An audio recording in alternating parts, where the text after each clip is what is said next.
Bonjour Madame Cartier, ici Kim Lucier en direct de mon incroyable salle à manger. J'espère que vous appréciez le look minimaliste, la décoration minimaliste, ainsi que ma tenue vestimentaire de quarantaine qui consiste en un merveilleux et très confortable coton watté.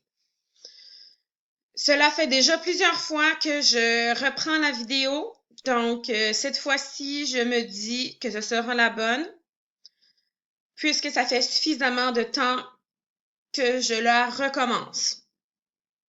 Aujourd'hui, je suis ici pour vous présenter mon activité 5 qui consiste en un ajustement du soutien lors d'une session d'apprentissage que j'ai fait en classe dans le cadre de votre cours.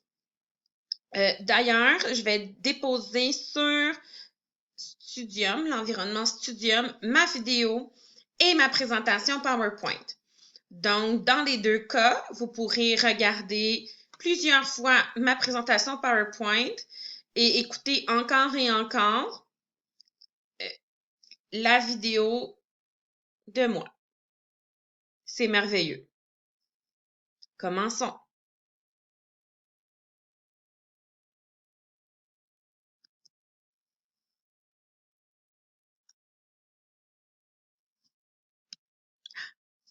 Voici la table des matières. Donc, si on veut un petit survol de ce qui sera vu dans cette vidéo. Donc, je vais commencer par faire une courte introduction. Donc, un petit rappel de ce qui a été fait dans ma classe. Ensuite, je vais vous exposer le soutien que j'ai choisi. Puis, il y aura une courte conclusion. Et lorsque vous regarderez la présentation PowerPoint seule, bien à la fin, il y aura bien entendu les références. Lorsqu'on a commencé, dans le fond, la session d'hiver, au début, j'avais de la difficulté à comprendre ce qu'était une session d'apprentissage par la lecture. Donc, je me suis dit qu'une bonne façon de bien le comprendre, c'était de le vivre. Moi, c'est ce que j'ai besoin. J'ai besoin que ce soit concret, que ce soit visuel, que je sois capable d'essayer, puis de voir par la suite. Puis cette année, j'ai vraiment la chance d'avoir un incroyable groupe. Donc, suite à l'écoute des vidéos où l'enseignante, justement, présentait une session d'apprentissage par la lecture sur le cycle des saisons, eh bien, je me suis dit, OK, go, je me lance. Puis, c'est comme ça que j'ai appris comment faire, comment vivre en classe une session d'apprentissage par la lecture. Donc, ça s'est déroulé sur plusieurs périodes. Puis, il y avait différentes sources informatives que les élèves devaient consulter en équipe. Comme je l'ai déjà expliqué dans un de mes travaux précédents, ce que je trouvais difficile, c'était vraiment de trouver des textes qui étaient adaptés à des élèves de troisième cycle. Ce que je trouvais, c'est qu'il y avait beaucoup d'ouvrages pour les plus petits où est-ce que vraiment il expliquait les 4 saisons, les changements météorologiques, si on veut, et des textes beaucoup plus poussés.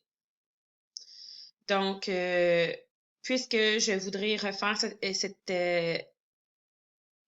cette expérience-là, ce projet-là avec les élèves l'année prochaine, donc je vais vraiment prendre le temps d'essayer de trouver aussi plus de contenu adapté à leur niveau. Par contre, en ce qui concerne les vidéos, ça, il y en avait vraiment beaucoup, puis elles étaient intéressantes. Puis, à l'intérieur de celle-ci, il y avait vraiment un vocabulaire que les élèves étaient capables de bien comprendre.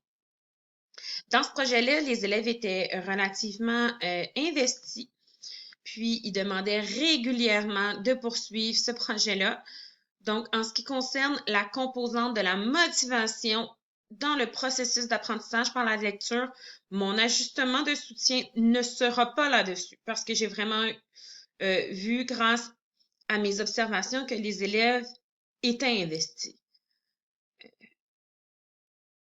Alors, mon soutien va plutôt porter sur les connaissances antérieures et les stratégies cognitives des élèves.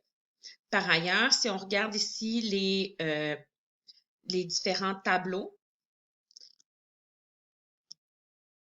qui démontrent, dans le fond, les réponses aux questions du questionnaire d'apprentissage par la lecture des élèves. On voit très bien qu'ils sont confiants, qu'ils se sentent aptes et que pour eux, la lecture, c'est intéressant et important. Également, je vais juste passer à la diapo suivante, puis je vais revenir à celle-là. Ici, quand on observe les réponses à cette question-là, on remarque que les élèves ont, selon eux, beaucoup et assez de connaissances sur le cycle des saisons. Donc, je crois que j'aurais dû leur faire compléter un tableau SVA où est-ce que les élèves auraient pu consigner ce qu'ils connaissaient, ce qu'ils voulaient savoir, puis ce qu'ils ont appris. Je pense que ça aurait vraiment aidé à faire du transfert, du lien entre ce qu'ils connaissaient déjà puis ce qu'ils apprenaient au fur et à mesure. Donc, vous allez voir, j'utilise souvent le mot « donc » et j'en suis vraiment désolée.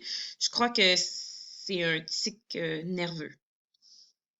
Suite aux lectures que j'ai faites du chapitre 6 du manuel didactique Apprendre en lisant, je me suis inspirée d'un tableau que j'ai vu dans cet ouvrage pour faire un tableau SVSA que je pourrai utiliser l'année prochaine avec mes élèves lorsque je ferai cette situation d'apprentissage par la lecture. Donc, on voit bien qu'au début de l'activité, ils doivent compléter ce qu'ils savent déjà, ce qu'ils veulent savoir, puis à la fin, ce qu'ils ont appris. Ensuite, il y avait vraiment une stratégie que je voulais vraiment que les élèves acquièrent durant cette situation d'apprentissage par la lecture, et c'était la carte de concept. On peut appeler ça, il y a différents synonymes là. Donc, carte de concept, carte sémantique, organisateur graphique. Donc, c'est vraiment ce que je voulais démontrer aux élèves, que c'était une bonne stratégie cognitive et qu'elle était efficace. Puis, justement, quand ils arrivent au secondaire, ils ont plusieurs textes à lire. Par exemple, en géographie et en sciences, parce que je le vis présentement, je fais du soutien avec des élèves au secondaire. On leur donne des textes, puis ils ne savent pas quoi faire avec. Oui, je vais le lire, mais après l'avoir lu, comment est-ce que je fais pour bien le comprendre, pour l'assimiler, pour pouvoir le mettre en pratique dans un exercice qu'on me demande? Alors qu'ils sont habitués, je lis un texte, je réponds aux questions. Alors qu'au secondaire, ce n'est plus nécessairement comme ça. Une stratégie que je voulais leur enseigner, parce que justement, mes élèves sont en 6e année, ils s'en vont au secondaire l'année prochaine, c'était l'organisateur graphique. Malheureusement, j'ai pas trouvé de texte. J'aurais aimé ça être capable de leur faire lire quelque chose qui leur montre à quel point c'est important là, de bien savoir utiliser un organisateur graphique ou des données. Malheureusement, la seule chose que j'ai trouvée, c'était des textes qui étaient surtout de niveau universitaire. Mais il y a quelque chose d'écrit dans ce merveilleux ouvrage. Ça dit: différentes recherches montrent que l'élève du secondaire obtient de meilleurs résultats lorsqu'il recourt aux organisateurs graphiques par lui-même en lisant le texte ou lorsque l'enseignant l'aide à les utiliser. Donc ça, c'est quelque chose que je pourrais partager à mes élèves pour vraiment leur faire prendre conscience de l'importance de savoir bien utiliser un organisateur graphique. D'ailleurs, quand on regarde ici, lorsqu'ils ont complété le questionnaire d'apprentissage par la lecture, lorsqu'on leur demande « J'apprends en lisant » quand je fais un dessin, un schéma, une toile d'araignée, une carte sémantique qui représente les choses que j'apprends ou qui sont dans le texte. Il y a seulement 2 élèves sur 31 qui utilisent cette stratégie-là. D'où l'importance de la travailler.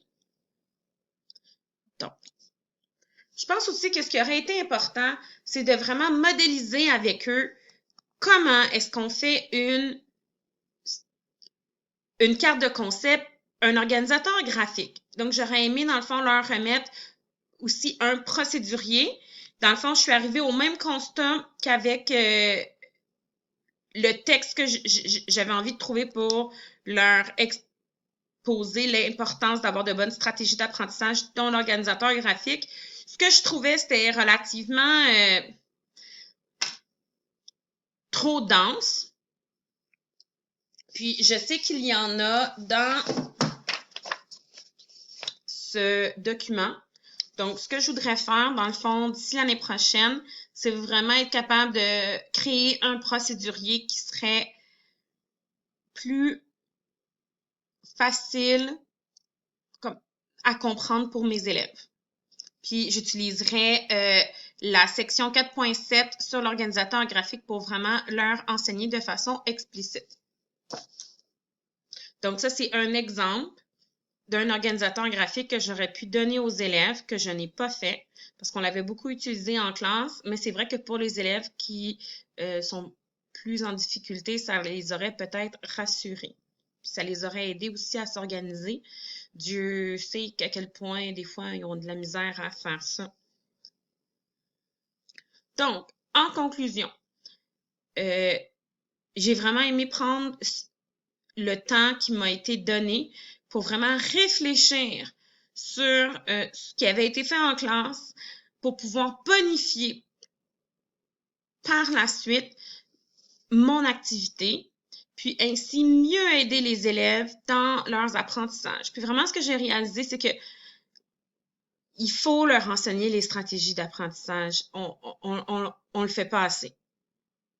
C'est vraiment ce que je réalise, moi, en les suivant du primaire au secondaire.